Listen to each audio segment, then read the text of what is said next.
بسم اللہ الرحمن الرحیم ربی اشرح لی صدری ویسر لی امری واحلل عقدۃ من لسانی یفقہوا قولی ربی زدنی علما۔ رسول اللہ صلی اللہ علیہ وآلہ وسلم نے فرمایا، تم اللہ تعالیٰ کے سامنے توبہ کیا کرو، اس لیے کہ میں خود دن میں 100 مرتبہ توبہ کرتا ہوں۔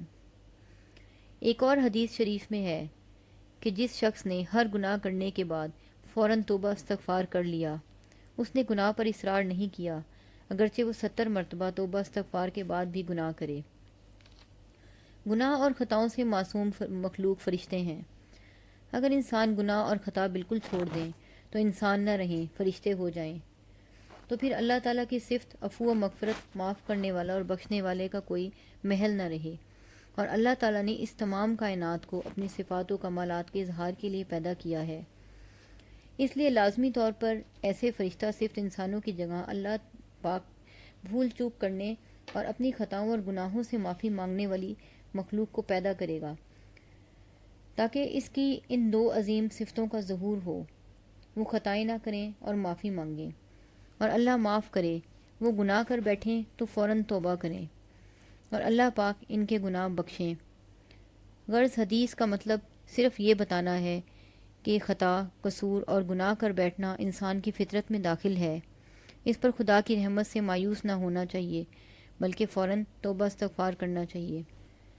حضور اکرم صلی اللہ علیہ وآلہ وسلم نے ارشاد فرمایا کہ سید الاستغفار یعنی سب سے اعلیٰ استغفار یہ ہے کہ بندہ اللہ تعالیٰ کے حضور یوں عرض کرے، اللہم انت ربی لا الہ الا انت خلقتنی وانا عبدک وانا علی عہدک ووعدک ما استطعت اعوذ بک من شر ما صنعت ابوء لک بنعمتک علی وابوء بذنبی فاغفر لی فانہ لا یغفر الذنوب الا انت۔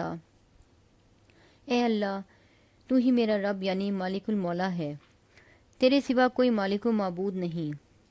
تو نے ہی مجھے پیدا فرمایا اور وجود بخشا، میں تیرا بندہ ہوں، اور جہاں تک مجھ عاجز و ناتواں سے ہو سکے گا تیرے ساتھ کیے ہوئے عہد و پیمان اور اطاعت گزاری کے وعدے پر قائم رہوں گا۔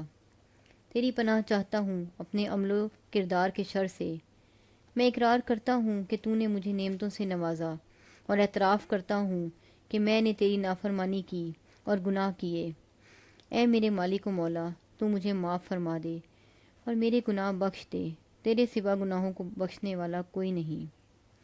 رسول اکرم صلی اللہ علیہ وآلہ وسلم نے فرمایا کہ جس بندے نے اخلاص اور دل کے یقین کے ساتھ دن کے کسی حصے میں اللہ تعالیٰ کے حضور میں یہ عرض کیا، یعنی ان کلمات کے ساتھ استغفار کیا، اور اسی دن رات شروع ہونے سے پہلے اس کو موت آ گئی تو وہ بلا شبہ جنت میں جائے گا۔ اور اسی طرح اگر کسی نے رات کے کسی حصے میں اللہ تعالیٰ کے حضور میں یہی عرض کیا اور صبح ہونے سے پہلے اس رات میں وہ چل بسا تو وہ بلا شبہ جنت میں جائے گا۔ اس استغفار کی اس غیر معمولی فضیلت کا راز بظاہر یہی ہے کہ اس کے ایک ایک لفظ میں ابدیت کی روح بھری ہوئی ہے۔ سب سے پہلے عرض کیا گیا ہے، اللہم انت ربی لا الہ الا انت خلقتنی وانا عبدک۔ اے اللہ، تو ہی میرا رب ہے، تیرے سوا کوئی مالک و معبود نہیں، تو نے ہی مجھے وجود بخشا ہے اور میں بے بس بندہ ہوں تیرا۔ اس کے بعد عرض کیا گیا کہ وَأَنَا عَلَىٰ عَهْدِكَ وَوَعْدِكَ مَا اسْتَطَعْتُ، یعنی میں نے ایمان لا کے تیری عبادت و اطاعت کا جو عہد و میثاق اور وعدہ کیا ہے، جہاں تک مجھ سے بن پڑے گا اس پر قائم رہنے کی کوشش کروں گا۔ یہ بندے کی طرف سے اپنی کمزوری کے اعتراف کے ساتھ ایمانی عہد و میثاق کی تجدید ہے۔ اس کے آگے عرض کیا گیا ہے، اعوذ بک من شر ما صنعت، یعنی مجھ سے جو غلطیاں اور کوتاہیاں ہوئیں اور آئندہ ہوں ان کے برے نتیجے میں اے میرے مالک و رب، میں تیری پناہ کا طالب ہوں۔ اس میں اعتراف قصور کے ساتھ اللہ کی پناہ بھی چاہی گئی ہے۔ اس کے بعد عرض کیا گیا ہے، ابوء لک بنعمتک علی و ابوء بذنبی، میں تیرے انعامات و احسانات کا اور اپنی گناہ کاریوں اور خطا کاریوں کا اعتراف کرتا ہوں۔ آخر میں عرض کیا گیا ہے، فاغفر لی فانہ لا یغفر الذنوب الا انت، میرے مالک و مولا، تو اپنے رحم و کرم سے میرے جرائم، میرے گناہ بخش دے، جرموں اور گناہوں کو بخشنے والا بس تو ہی ہے۔